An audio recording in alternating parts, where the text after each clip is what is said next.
Bonjour à tous, j'espère que vous allez bien. Vendredi après-midi, c'est le moment de discuter encore un tout petit peu ensemble. En Belgique, il neige, vraiment tout est blanc. Tout est blanc, il a gelé très fort cette nuit. Donc, ça glisse terriblement, toute la neige est devenue dure, mais on survit. C'est très exceptionnel en Belgique d'avoir de la neige. D'accord, de quoi est-ce que nous allons parler aujourd'hui? Donc, surtout, nous allons parler ou nous allons répondre à la question de mes jeunes de ma classe digitale qui m'ont dit, Madame, comment est-ce que, comment est-ce qu'on devient riche? Comment est-ce que vous êtes devenu riche? On va essayer de répondre à ça. Aussi, un peu donner la définition de riche, parce que c'est ça, c'est le plus important, hein. Euh, mais il y a quand même certaines choses que je dois vous dire. Nous sommes 8000 personnes dans ma petite communauté. C'est fantastique, c'est merveilleux, c'est merveilleux. Et avant d'écouter notre petite musique, je voulais dire aussi, j'ai oublié bien sûr plein de gens qui devraient être on the top of the list, hein, comme je vous ai dit, des gens que je voulais remercier, top of the list. Et c'est d'abord mon technopédagogue qui est toujours là pour tout vérifier. Oublié de le mentionner, mais pardon. Et alors, je veux quand même aussi, voilà, mettre sur ma liste Lila. Lila qui est toujours là. Lila et son fils, hein, qui est toujours là. Et Lila, elle m'écrit parfois vous l'avez peut-être sûrement déjà vu dans les commentaires. Mais avant de commencer notre discussion, voilà, un peu de café et notre petite musique.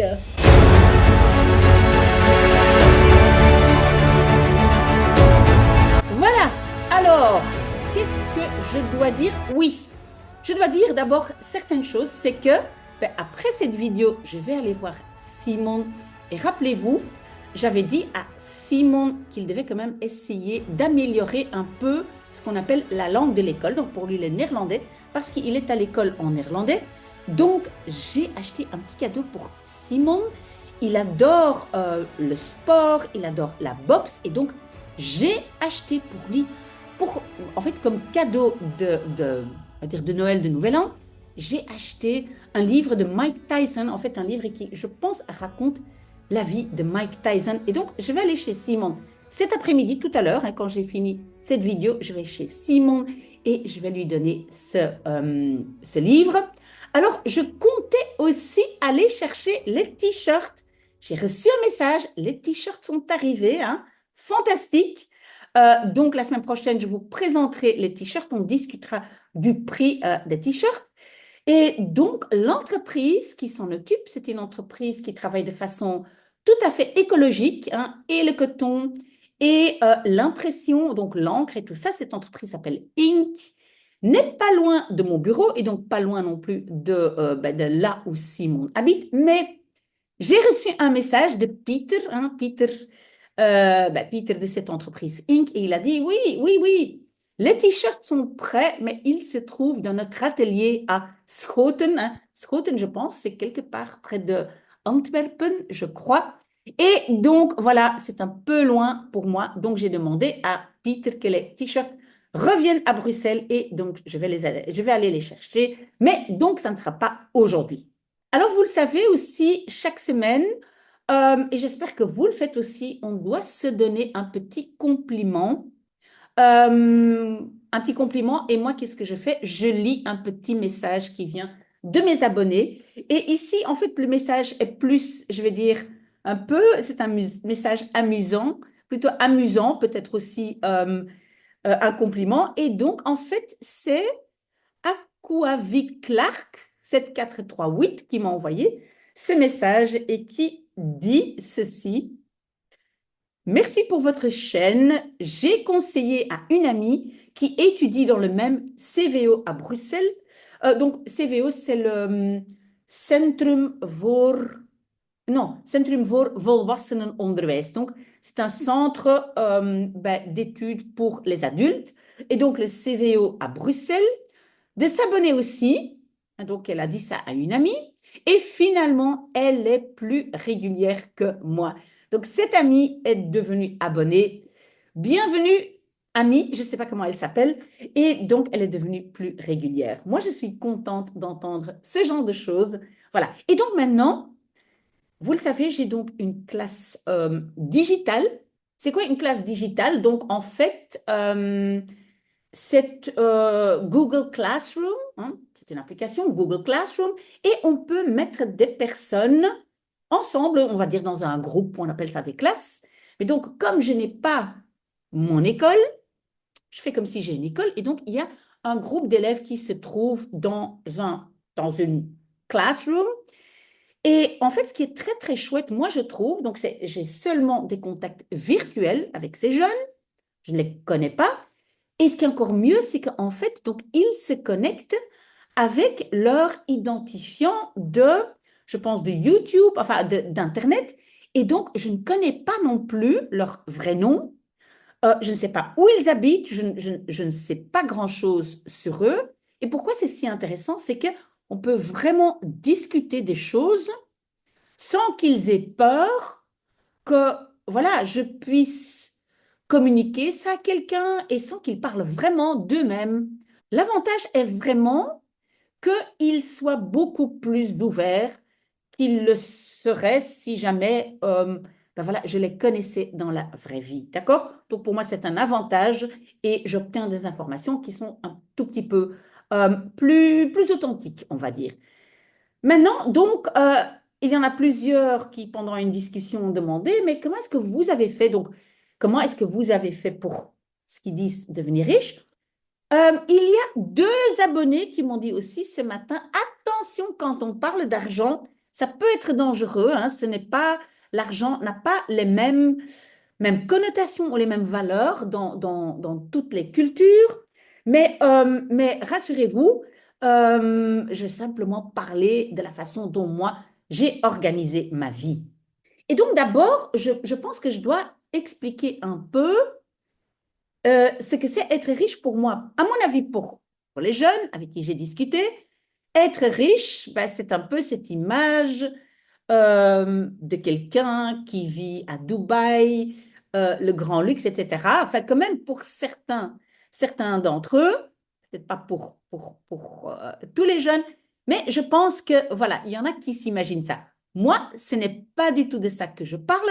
Pour moi, en fait, quand moi je dis ou quand je trouve de moi-même que je suis riche, ça veut dire qu'en fait, je ne dois pas m'inquiéter spécialement de l'argent. Ça ne veut pas dire que je ne peux pas avoir des problèmes d'argent, mais je ne dois pas m'inquiéter. Je ne dois pas me dire, ah oui, c'est la fin du mois, est-ce que j'ai encore de l'argent pour remplir mon frigo, etc. Donc, voilà, c'est très, très important, je pense, de donner une définition. Et donc, je ne dois pas être trop modeste non plus parce que non seulement je ne m'inquiète pas d'avoir de l'argent pour remplir mon frigo, je peux plus ou moins voyager où je veux, mais je ne veux pas voyager tout le temps, évidemment, mais je peux acheter ce que je veux. Je n'achète pas beaucoup. Ce n'est pas dans mes habitudes, mais voilà, j'ai une vie agréable et pour moi, ça, c'est vraiment être riche parce que surtout devoir s'inquiéter, et je pense qu'aujourd'hui, il y a beaucoup de gens qui doivent s'inquiéter hein, pour avoir suffisamment d'argent. Voilà, je pense que même si on dit l'argent n'est pas si important, l'argent ne rend pas heureux, mais je peux vous dire que c'est seulement quand on a suffisamment d'argent et qu'on ne doit pas s'inquiéter pour sa propre survie et la survie de sa famille, ses enfants, ses parents, etc., que, voilà, vraiment, on peut s'ouvrir à autre chose. Hein. Maintenant, je pense aussi que je viens d'une famille qui n'a pas vraiment connu la pauvreté non plus. Hein. Je ne dis pas que mes parents étaient très riches, mais je veux dire, je n'ai jamais manqué de rien. Et je pense aussi que mes parents, comme moi, n'étaient pas non plus les gens pour gaspiller, qui ont toujours apprécié les belles choses, les bonnes choses, mais quand même de façon un peu modérée. Et pourquoi c'est important de le signaler, c'est que je pense justement que ce sont ceux qui n'ont pas eu tout ce qu'ils voulaient, pouvaient acheter tout ce qu'ils voulaient. Je pense que c'est justement eux qui rêvent des vies, des stars, de luxe, de Ferrari, de grosses maisons, etc. Je pense qu'il doit y avoir une connexion. Mais donc, moi, oui, je me sens riche dans le sens où je ne m'inquiète pas vraiment pour l'argent. Voilà donc pour moi la définition d'être riche. Maintenant, ce que je dois dire aussi, mais ça c'est un peu différent, ça c'est plus la connexion entre être riche, donc avoir de l'argent et d'être heureux. Ce n'est pas tout à fait de ça qu'on parle aujourd'hui, mais je vais quand même le signaler que j'ai lu donc une étude et qui démontrait qu'en fait, on devient de plus en plus heureux jusqu'à un montant de 7 000 € par mois. Quand on gagne plus de 7 000 € par mois, là, il y a une tendance à de nouveau devenir moins heureux. Enfin, c'était 7 000 € il y a déjà quelques années, peut-être aujourd'hui c'est 10 000 €, je ne sais pas. Mais donc après, il y a la tendance de devenir à nouveau de plus en plus malheureux. Je pense que ça a quelque chose à voir avec le fait qu'une fois qu'on gagne vraiment plus d'argent, on fréquente aussi d'autres gens qui ont encore plus d'argent. Et je pense que, mais bon, on ne parle pas de ça aujourd'hui. Une chose que vous ne devez pas non plus oublier, c'est que moi, je suis une vieille dame. Donc, moi, j'ai dû me battre aussi. Hein. Quand j'étais jeune, je ne sais pas, comme moi, je sais que je ne voulais pas d'argent de mes parents. Donc, j'ai toujours voulu être autonome. Évidemment, après mes études, parce que moi, j'ai eu beaucoup de chance, mes parents ont payé mes études. Mais donc, après les études, j'ai toujours voulu être autonome. Et j'ai eu des moments très, très difficiles au début, hein, très difficiles. Et je vais vous expliquer plus tard, un peu plus tard dans la vidéo, ce que j'ai fait comme erreur et j'espère que vous n'allez pas la faire. Donc d'abord, comment est-ce qu'on peut devenir riche? Ben, on peut avoir une énorme qualité et devenir riche. Par exemple, on est un grand footballeur, hein, je pense à Cristiano Ronaldo. On peut être un grand chanteur, un rappeur et donc on peut faire énormément d'argent quand on a une qualité très, très spécifique. Moi, ce n'était pas mon cas. Donc, moi, je n'ai pas pu faire ça. Mais j'ai rencontré, dans ma vie professionnelle, aussi un peu privée, j'ai rencontré des gens qui étaient très, très riches. Et ce que, quand même, ces gens ont en commun, c'est que, en fait, quand ils sont jeunes ou quand ils démarrent, ils sont accros à ce qu'ils font. Donc, souvent, au début, on doit travailler énormément. Quand on voit des gens comme, par exemple, Elon Musk, ben, il adore travailler, il travaille non-stop, non-stop. Je me rappelle Steve Jobs, hein, j'ai vu un documentaire sur lui, mais ce sont des gens qui sont accros à ce qu'ils font.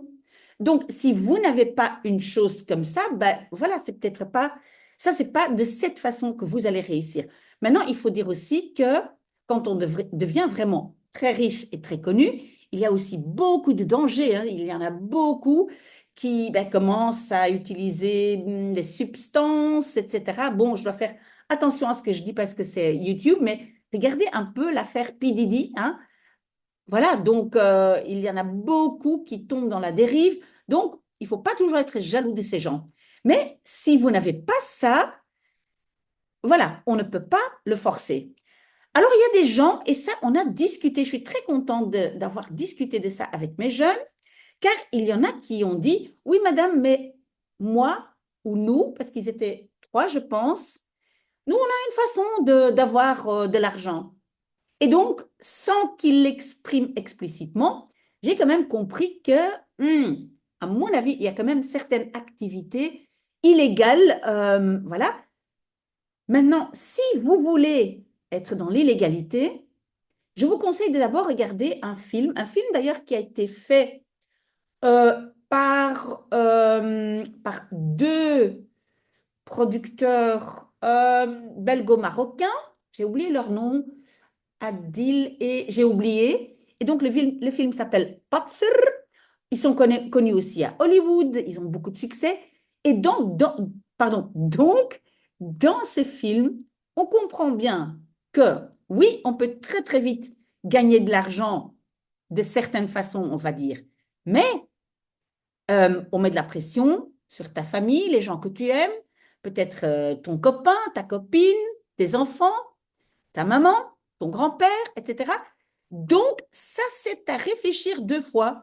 Moi, je dois dire que personnellement, je ne veux pas, et même jamais, prendre ce risque. Parce qu'une fois qu'on tombe dans ce milieu-là, difficile de s'en sortir, hein, ou d'en sortir plutôt, et on s'en prend à, aux gens que vous aimez. Donc, regardez ce film, Patser. Voilà, c'est vraiment un très, très bon film. Alors, comment est-ce que moi, j'ai fait? Et ça, c'est aussi la raison pourquoi j'ai cette chaîne YouTube. Si on n'a pas un don incroyable, si on ne veut rien faire d'illégal, alors c'est les études, les diplômes. Et quand vous essayez d'obtenir un diplôme, essayez de réfléchir aussi, qu'est-ce que je fais bien et qu'est-ce que j'aime faire? Parce qu'alors, les études, ça va être beaucoup plus facile. Ne vous dites pas, mais on a déjà parlé de ça et on en parlera encore plus tard. Euh, en fait, ne dites pas, ah oui, en fait, je vais gagner beaucoup d'argent, donc je vais devenir dentiste. On ne tient pas le coup très très longtemps. Mais donc, un diplôme, oui. Et donc, je vais vous donner même la preuve. Est-ce que vous savez, si vous êtes à l'école, hein, et donc les jeunes qui sont dans ma classe digitale sont à l'école, les professeurs qui ont été à l'université et qui donnent cours gagnent nettement plus que ceux qui n'ont pas été à l'université. Et donc, plus on fait d'études, plus on gagne dans beaucoup de jobs. Et peut-être vous vous dites, oui, mais mon père et ma mère, ils ont un magasin, ils gagnent très bien, ils ont tout l'argent qu'ils veulent. Oui, oui, oui, on peut toujours faire ça. Un diplôme est une garantie, est un plan B si vous n'avez plus la force de travailler, etc. Avec vos mains, avec votre force physique, c'est toujours un diplôme. Il y a beaucoup de jobs qu'on peut faire sans utiliser trop son corps. Moi, personnellement, je dois dire qu'en fait, je n'ai jamais eu besoin de mes diplômes. Oui, vous avez bien entendu, je n'ai jamais eu besoin de mes diplômes. Pourquoi? Parce que j'ai tout de suite travaillé comme indépendante. Et je vais vous expliquer. Mais je vais simplement dire, quand on a un diplôme, on a aussi beaucoup plus d'assurance, on se sent mieux, on ne se sent pas exclu de quelque chose. Parce que moi, je connais quand même pas mal de gens qui sont très, très frustrés, qui ont bien réussi dans la vie, mais qui sont quand même frustrés parce qu'ils n'ont pas de diplôme, ils se sentent un peu exclus d'un certain monde. Alors, donc, comment est-ce que moi j'ai fait? Donc, moi, j'ai fait les études. J'ai eu la chance que les études soient payées par mes parents. Aujourd'hui, il y a beaucoup de gens beaucoup de jeunes qui doivent travailler hein, pour leurs études. Bon, c'est une bonne chose. J'ai quand même aussi toujours fait un job d'étudiant, mais j'ai eu vraiment beaucoup de chance avec mes parents. J'ai pu mettre cet argent de côté et c'est comme ça que j'ai pu aussi aller étudier. Donc, j'ai été aux États-Unis et en Écosse. Et voilà, ça, qu'est-ce qu'on peut dire? Ça rajoute quelque chose à ton CV, c'est pas mal. Et donc, moi, j'ai payé ça avec l'argent que j'ai gagné en tant étudiante, parce que ça, mes parents ne voulaient pas que j'aille à l'étranger. Et donc, ça, j'ai dû payer moi-même. Désolée, un tout petit peu de café. Désolée, j'en ai besoin vendredi après-midi, mais j'ai déjà travaillé beaucoup aujourd'hui. OK, alors, quelques conseils que moi je vous donne, hein, euh, si vous voulez, on va dire, avoir le même parcours que moi. Donc, moi, ce que j'ai toujours fait, toujours, depuis que je travaille comme étudiante, après aussi, on met tous les jours de l'argent de côté. Au début, pour moi, j'ai commencé par plus ou moins 50 euros par mois. Évidemment, c'était pas encore on ne payait pas encore en euros à l'époque, mais c'était plus ou moins l'équivalent de 50 euros. C'était 2000 francs belges à l'époque. J'essayais de mettre ça de côté tous les mois. Et vous allez voir que même si vous dites, mais je ne les ai pas, vous allez les trouver. Vous allez les trouver. Il faut vous mettre un défi et vous allez vous surpasser. Moi, j'ai pu le faire, même s'il y a des mois où je n'ai que mangé des tartines au fromage, mais je l'ai fait, évidemment, seulement à partir du moment où j'avais un job d'étudiant. Pardon. Et voilà, et aussi parce que moi, je n'ai pas dû payer mes études. Si vous devez payer vos études, peut-être vous commencez à mettre de l'argent de côté après les études. D'accord? Alors, un deuxième conseil que je peux donner, que j'ai vraiment suivi moi-même, c'est on arrête d'acheter. On arrête d'acheter. Il y a des gens qui achètent beaucoup trop de choses. Vous voulez un iPhone dernier cri, achetez-le, gardez-le. Vous voulez des beaux vêtements, achetez 3, 4 belles pièces. Pour le reste, vous mettez des vêtements de base comme moi, hein, je suis toujours en noir. Voilà, mais vous arrêtez d'acheter ce qu'on appelle en Belgique des brolles. arrêtez d'acheter. Le meilleur moyen de devenir riche, c'est d'arrêter d'acheter. Alors, deuxième conseil, oui, je sais, c'est pas très chouette, mais je vous jure que vous allez voir, si vous êtes jeune et vous avez un petit capital, il va commencer à faire des petits. Croyez-moi. Alors, deuxième conseil, on arrête de manger. Ben, on arrête de manger n'importe quoi. Moi, je vois des jeunes qui achètent vous voyez, des Capri Sun, des paquets de chips, etc. Non, ne faites pas ça. Vous mettez cet argent dans votre tirelire et vous prenez une tartine à la maison. Moi, par exemple, je vais maintenant souvent acheter un café quelque part, hein. Je passe dans un café, j'achète un café. Quand j'étais jeune, je ne faisais pas ça. Je n'achetais pas de café. Je préparais mon café, je le prenais avec de chez moi. N'achetez rien, pas des trucs à manger si vous pouvez prendre de la maison une tartine, je ne sais pas, une banane, des fruits, ce que vous aimez manger. Alors, un quatrième conseil, et je ne l'ai pas suivi moi-même et j'ai vraiment souffert énormément à cause de ça. Donc, moi, j'ai développé pas mal de petites entreprises, mais dans plusieurs domaines. Donc, j'ai toujours été indépendante. Mais idéalement, on travaille pour un patron à mi-temps, hein, comme ça, vous payez les factures, vous êtes assuré, mutuelle, etc. Et l'autre mi-temps, vous développez un projet que vous voulez développer. Pour moi, ça c'est idéal et c'est comme je dis, je n'ai pas bien réfléchi à l'époque, maintenant je le sais, et donc faites ça. Euh, voilà, donc vous travaillez à mi-temps et l'autre mi-temps, vous allez essayer de développer un projet. Quand on développe un projet, vous devez toujours vous imaginer, hein, évidemment, si vous voulez être riche, hein, vous devez vous imaginer, OK, je suis maintenant X années plus tard, j'ai énormément de commandes. Est-ce que ça va me rendre riche? Hein? Il y a des gens comme ça qui disent, ah, mais moi j'aime bien créer des boucles d'oreilles et je les vends à des amis. Oui, très bien.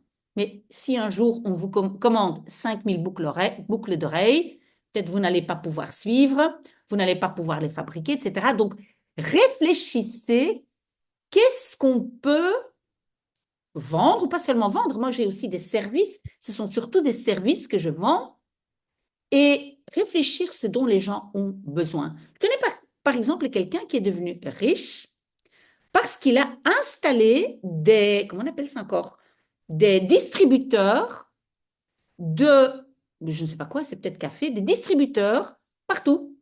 Il est devenu riche. Donc, vous réfléchissez à ce que vous voulez développer. D'accord? Alors, un cinquième conseil, comportez-vous comme quelqu'un qui est riche. Évidemment, je parle dans votre vie professionnelle. Évidemment, dans votre vie privée, vous pouvez être honnête, authentique. Mais dans votre vie professionnelle, faites comme si vous avez déjà réussi. Et ça veut dire quoi, par exemple?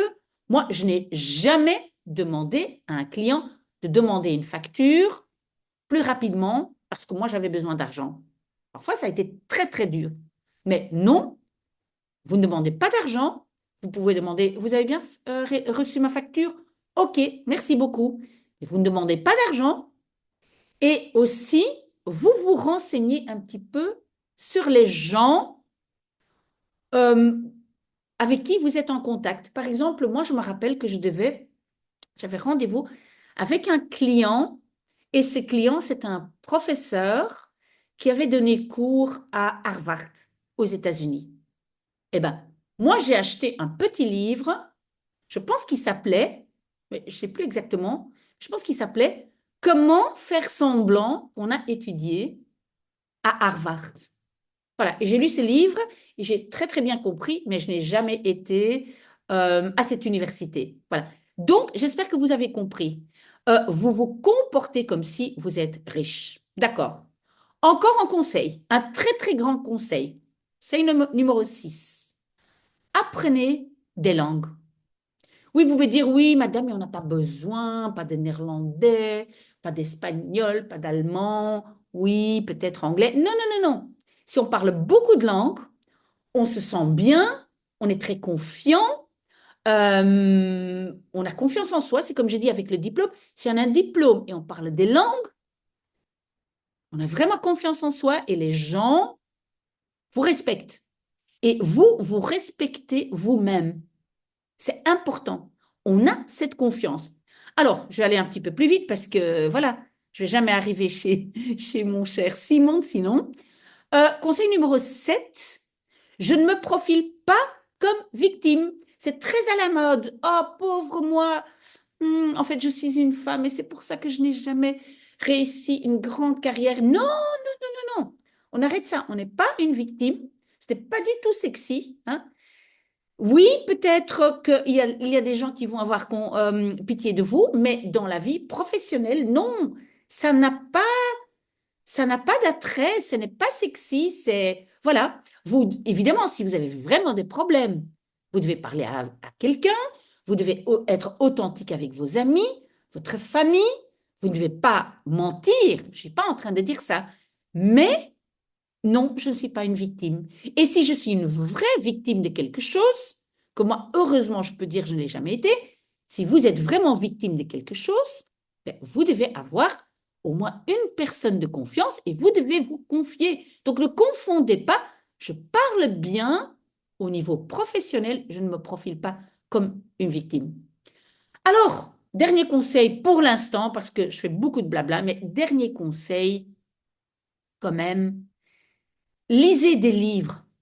Oui, je sais qu'il y a des gens qui n'aiment pas lire, ok, tant pis. Mais si vous lisez des livres et si vous partagez avec les autres, vous dites, je lis des livres, j'ai lu ceci, j'ai lu cela, je vous jure que ça ouvre des portes. Alors, avec mon cher petit Simon, que je vais aller voir maintenant, hein, parce que je dois me dépêcher un peu, oui, il est déjà tard, mon cher Simon, alors il pensait aussi, il disait, oh, mais je n'aime pas lire, je n'aime pas lire, je n'aime pas lire.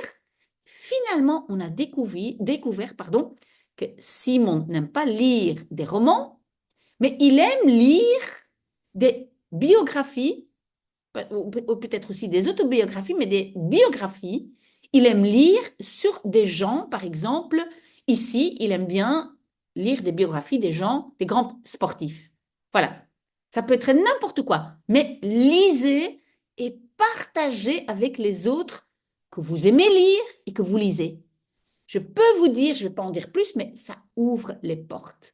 Tous ces petits conseils, si maintenant vous dites, mais madame, je suis riche parce que je vais devenir un grand footballeur, ben très bien, dites-le moi et moi, je viendrai vous voir. Donc, ma chère classe digitale, probablement les autres ont déjà quitté depuis longtemps, mais ma chère classe digitale, on en parlera encore, hein, je vais vous demander ce que vous pensez ici de mon petit podcast, hein. Petit, il devient un peu long, mais donc je vous demanderai, mais donc j'attendrai vos réactions, on le fera dans notre classe digitale, et les autres, s'ils veulent réagir, pas de souci, s'il y a certains sujets sur lesquels vous voulez que j'élabore un tout petit peu, ou si vous avez des questions, parce que il y a d'autres questions qu'on m'a posées, hein, on m'a posé d'autres questions dans cette classe digitale, mais ça sera pour la semaine prochaine. Mais donc, tout le monde peut me poser des questions. Et vous le savez, j'adore papoter. Voilà, très très bon vendredi. Moi, je suis partie, j'allais voir mon cher Simon.